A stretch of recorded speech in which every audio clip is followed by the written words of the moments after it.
Jika menengok riwayat dan sejarah sosok-sosok bersejarah dalam benak rakyat Sulawesi Selatan, sebenarnya bukan hanya Sultan Hasanuddin. Masih ada sejumlah tokoh lain dengan sumbangsi tak ternilai bagi perjuangan melawan penjajah, namun kurang bergema. Namun sebelum lanjut, jangan lupa like dan subscribe channel ini. Bantu kami untuk terus menyajikan informasi untuk kalian.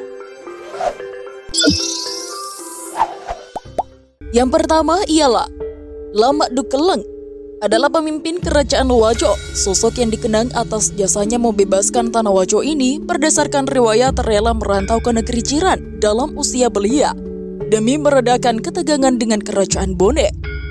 Dikenal sebagai pelaut ulung, dirinya cukup ditakuti oleh para pelaut Belanda yang acap kali melintasi Selat Makassar. Saat kembali dari tanah perantauan, jabatan pemimpin Arung langsung disematkan setelah sang ayahanda dianggap sudah berusia sepuh. Di bawah pemerintahannya, kerajaan Wajo secara terang-terangan menentang dominasi POC, serta sanggup bersaing dengan beberapa kerajaan yang terletak saling berdekatan. Yang kedua adalah Pontiku, simbol perjuangan melawan termasyur di Tanah Toraja.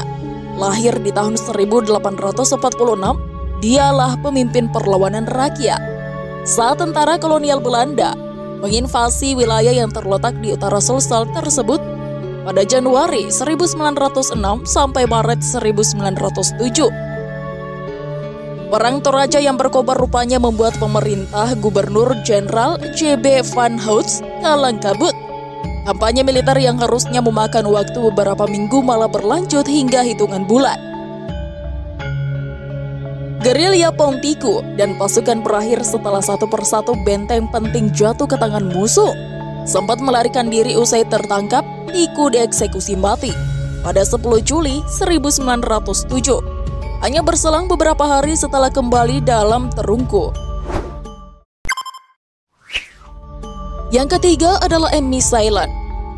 Emmy Sailan adalah wanita yang disegani saat tokoh revolusi kemerdekaan Sulsel lainnya didominasi sosok pria macam Walter Monginsidi, Abdullah Daeng Sirwa hingga Andi Abdullah Baumesepe. Profesinya sebagai perawat berandil banyak dalam menumbuhkan semangat anti penjajahan. Tak butuh waktu lama, Emmy kemudian bergabung dengan pasukan gerilya pimpinan Ranggong Daeng Romo. Selain mengangkat senjata dan terlibat operasi mata-mata, dirinya masih melanjutkan tugas medisnya di garis terdepan.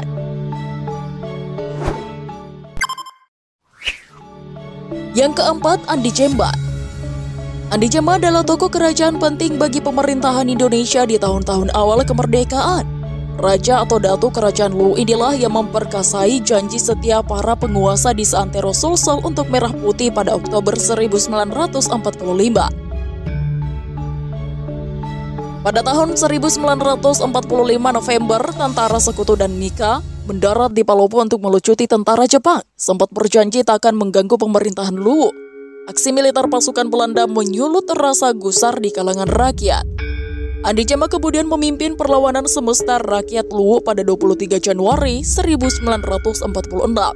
Sayang, perlawanan dipadamkan dengan cepat. Dirinya diasingkan ke Ternate setelah tertangkap pada Juli dan baru bebas 4 tahun berselang. Dan yang terakhir adalah Ranggong Daeng Romo. Ranggong Daeng Romo adalah salah satu sosok paling diingat dalam ingatan para veteran perang. Dirinya berdiri di garis depan usaha perlawanan sejak 16 Oktober 1945. Gerakan gerilyanya berlangsung selama beberapa tahun. Tangsi-tangsi Belanda di seantero Sulawesi Selatan silih berganti merasakan sengitnya perlawanan pejuang Lapris, Laskar Pemberontak Rakyat Indonesia Sulawesi yang dia pimpin.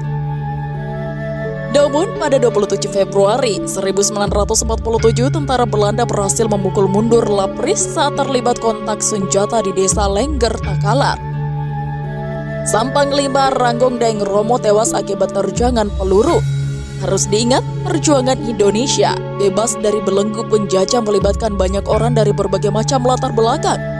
Status pahlawan bukan cuma tersemat pada yang tercantum dalam buku sejarah, tetapi juga mereka yang gugur tanpa nama. Sebelum kalian selesai menonton video ini, ada baiknya kalian tekan tombol subscribe yang ada di bawah bantu kami untuk mengembangkan channel ini untuk memberikan informasi untuk kalian semua tentunya. See you next video.